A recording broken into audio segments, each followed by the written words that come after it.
आगाह कयूं कि टंडोलायार ज़िले में पानी खोट ते ज़िले इंतज़ामिया रेंजर्स का मदद घुरी वरती है। ब्रेकिंग न्यूज़ से अवांखे अपडेट कंदालू। टंडोलायर में ज़िले में पानी खोट ते ज़िले इंतज़ामिया रेंजर्स का मदद घुरी वरती है। टंडोलायर ज़िले में पानी की खोट खिलाफ आबादगारन पारां लाॻीतो एहतजाज जो सिलसिलो जारी है। डीसी रशीद ज़रदारी रेंजर्स की मदद वठण लाइ घरू खाते के लेटर लिखी छॾियो है।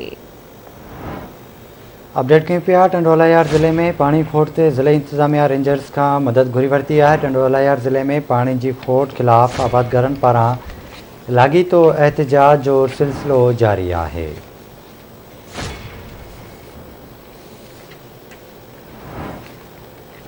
इन जा तफ़सील मालूम कंदासीं टंडोलायार में गुलाम रसूल नोड़ियो खां। गुलाम रसूल, छा तफ़सील आहिनि? जी बिल्कुल बिशारत टंडोलायर ज़िले में पानी खोट ते ज़िले इंतज़ामिया रेंजर्स की मदद तलब करे वरती है। टंडोलायर ज़िले में पानी खोट खिलाफ आबादगारन पारां मुसलसल एहतजाज जो सिलसिलो जारी है। टंडोलायर बुकेरानी सब डिवीज़न है टंडोलायर चांग सब डिवीज़न में पुछड़ में पानी खोट है। उन करे डिप्टी कमिश्नर रशीद अहमद ज़रदारी टंडोलायर के घर खाते के एडिशनल चीफ सेक्रेटरी के लेटर लिखी छॾियो है।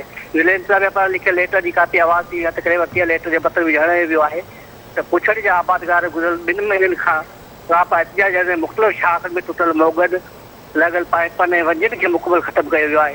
लेटर में वधीक जणायो वियो आहे त पुछड़ी आबादगार खे पाणी पहुचाइण लाइ रोटेशन में इम्प्लीमेंट कई वञे। लेटर में जणायो वियो आहे त तय थियल रोटेशन मुताबिक़ पाणी पहुचाइण ज़िले ऐं पुलिस इंतज़ामिया भरपूर कोशिशि करे पई पर रेंजर्स खे मदद घुरिबल आहे। ज़िले इंतज़ामिया पारां पाणी चोरी ऐं पुछड़ में पाणी पहुचाइण लाइ ज़िले इंतज़ामिया पारां लेटर लिखण बैदि पुछड़ी आबादी में पाणी पहुचण जी उमेद जागी पई आहे। जी